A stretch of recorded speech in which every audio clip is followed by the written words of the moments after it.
Olá pessoal, nesse vídeo a gente vai ver uma planilha que faz a consulta de CEP para você. Vamos lá?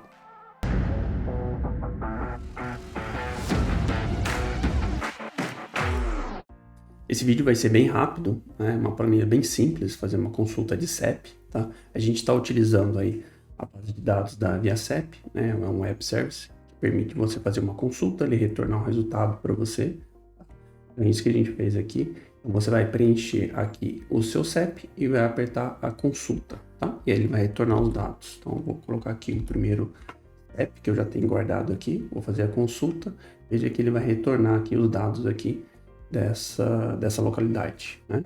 E aí você pode colocar sem o traço, com o traço, né? Vou colocar o CEP aqui sem o traço e aí veja que ele faz a consulta, tá? Essa planilha está disponível lá no nosso site, está aqui na descrição do vídeo o link para o nosso artigo, ok? Obrigado, pessoal.